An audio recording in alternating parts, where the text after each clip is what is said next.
Why does the Bible, and why do some Christians speak of a second birth, of being born again?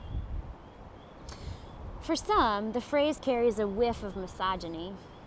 In Sexism and God Talk, the feminist Catholic theologian Rosemary Radford Reuter suggests that male theologians, insisting on the necessity of a second birth, imply that the first birth is contaminating. The life given by the woman is reconceived by men as the source of death. Fear and hatred of female bodies, she argues, is behind the Roman Catholic emphasis on baptism at the hands of an invariably male priest, which is why midwives who baptized babies who died just after birth were held in grave suspicion in the Middle Ages, as well as the evangelical emphasis on being born again. The 18th century French priest and theologian Nicolas Malebranche wrote presciently of the intimate connection between expectant mother and unborn child, postulating something very near to what contemporary science has indicated to be the case. That even the mother's state of mind can, and does, influence the baby's. He finds a theological lesson in this naturalistic observation.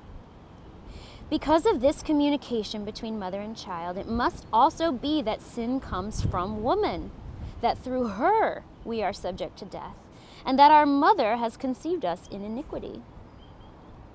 In context, Malebranche is taking St. Paul one step further. Where Paul writes that sin entered the world through one man, Malebranche wants to be sure women share in the blame.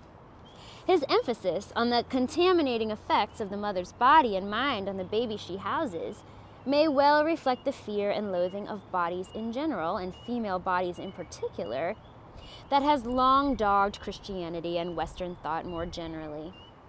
Reason, claims the philosopher Sarah Ruddock, means mind over body, and to be reasonable is to put mind over matter.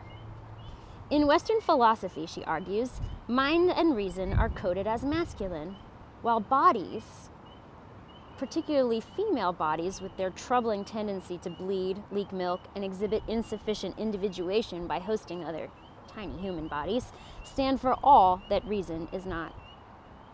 All this is certainly more Gnostic than authentically Christian, since the Jewish and Christian scriptures are clear that God made the world, this world, and that God loves it all and calls it good. Nonetheless, the denial of the body has a long history in Christendom. Catholic teaching officially has it that Jesus somehow escaped Mary's body without passing through her vagina. The 2nd century apocryphal gospel, known as the Proto-Evangelium of James, imagines Jesus' birth happening this way. A great light appeared in the cave so that our eyes could not endure it. And little by little that light withdrew itself until the young child appeared, and it went and took the breast of its mother Mary. There is no anguish, no blood, no vagina in this birth story. The baby Jesus simply manifests after an overwhelming light recedes. Here's the likely source of the image from the Catholic tradition of Jesus simply appearing miraculously and painlessly outside of Mary's womb without opening the passage. Clearly, it was written by a man. Addressing Mary herself, St. Augustine wrote, "In conceiving thou wast all pure, in giving birth thou wast without pain." He might have consulted his mother, Monica, on the matter. She would have had a different idea. That the birth of Jesus was painless and vagina-free was confirmed at the Council of Trent, in which catechism it is written, "To Eve it was said, in sorrow shalt thou bring forth children." Mary was exempt from this law, for, preserving her virginal integrity inviolate, she brought forth Jesus, the Son of God, without experiencing, as we have already said, any sense of pain.